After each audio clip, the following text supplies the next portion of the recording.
Looking for your next weekend escape, pero tinatamad mag-drive ng napakalayo? Well, hidden just a few hours from Manila is a paradise that will literally take your breath away. Welcome to Dingalan, Aurora! One of the famous Batanes of the East, from stunning mountain ridges and hidden cave formations to adrenaline-pumping adventure parks.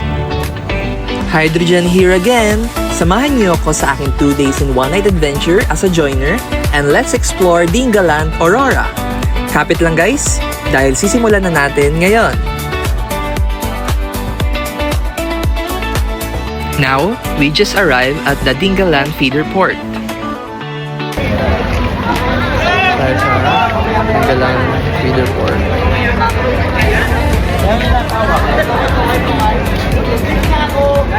Hindi kayo mabuboring dito guys dahil entertaining at masayahin ng mga tour guides nyo dito. Ayun, punta na tayo sa port. So we're going to ride to BC Park. Let's go. From the port, sasakay tayo ng bangka papuntang Dingalan White Beach. Well, exciting to guys! Dito ang jump-off point natin para sa mahabang lakaran today. While in the boat, guys, sobrang ganda ng view na matatanaw nyo dito dahil matatanaw nyo ang mga mountains of Sierra Madre.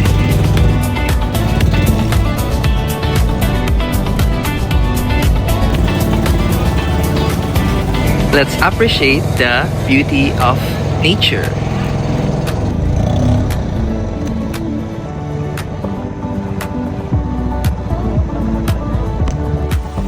So we just arrived at the White Beach of Dingalan.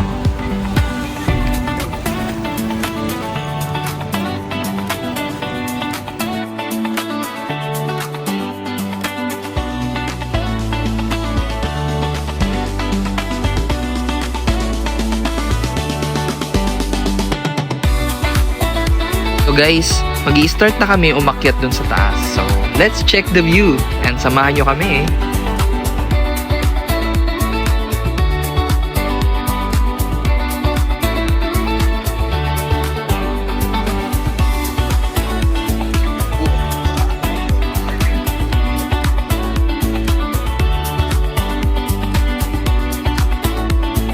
Grabe guys!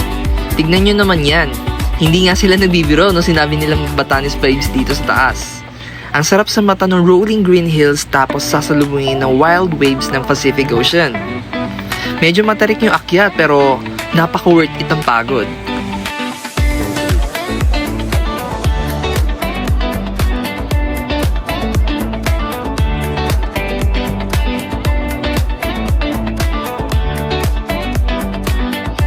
Konting lakad pa mula sa main viewpoint, mararating nyo naman ang iconic Dingalan Lighthouse.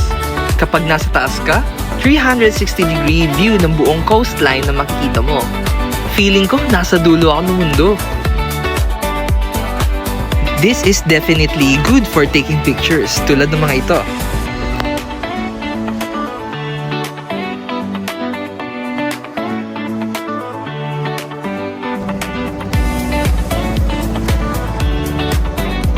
Next stop, ang pupuntahan naman namin ngayon ay nasa side ng Dingalan, which is ang Lamaw Cave at ang mga giant rock formations dito.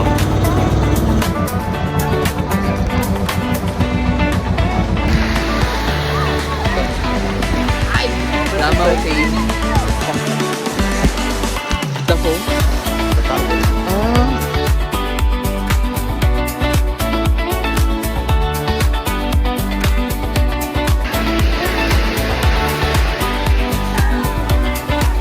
It's our time naman namin na makapag-bonding at makapaglaro-laro dito sa dagat. We're here naman dito sa rock formations of Dingalan.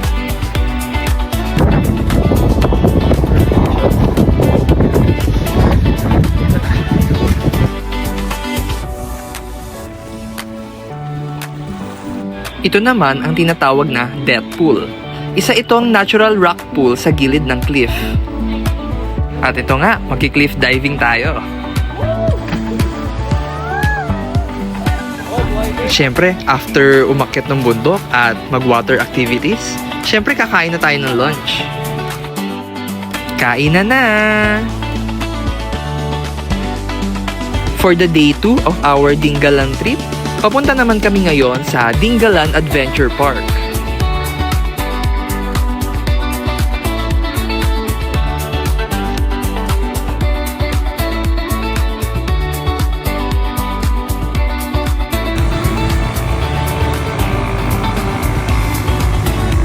Welcome sa Dingalan Adventure Park!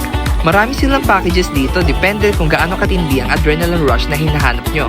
Dahil nandito na rin kami, sinubukan na namin lahat ng activities.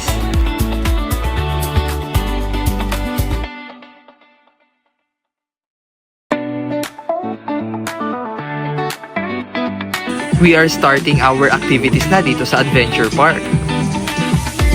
Una na riyan ay ang Giant Swing.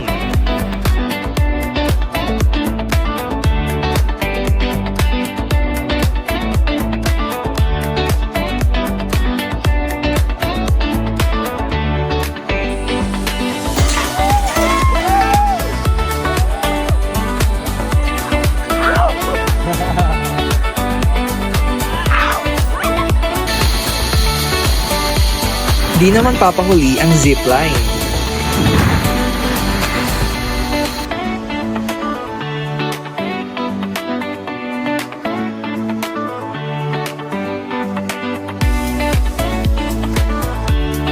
Andito rin ang hanging bridge.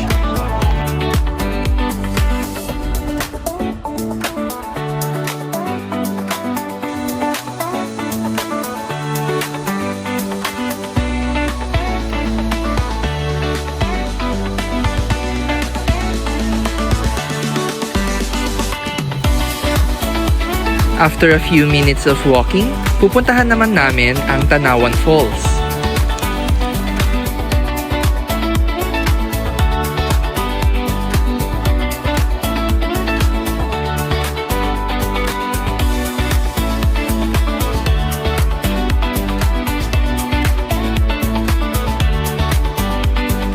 Welcome sa Tanawan Falls! Hello, dito na ngayon tayo sa Tanawan Falls. So alam niyo ba guys, pag tinawag itong Tanawan Falls dahil yung trail na dadaanan dito looks like a viewpoint. So kung makikita niyo yung view ng Sierra Madre at yung Dingalan. So that's why it is called Tanawan Falls. If you want to eat after the activities, you may visit Kala Restaurant. Before leaving Dingalan, syempre hindi mawawala ang photo ops dito sa kanilang bird's nest, spiderweb, at sa I Love Dingalan. Maraming salamat pala sa aming tour guide at sa mga nakasama namin dito sa Joyner. Napakasaya niyong kasama. That concludes my trip in Dingalan.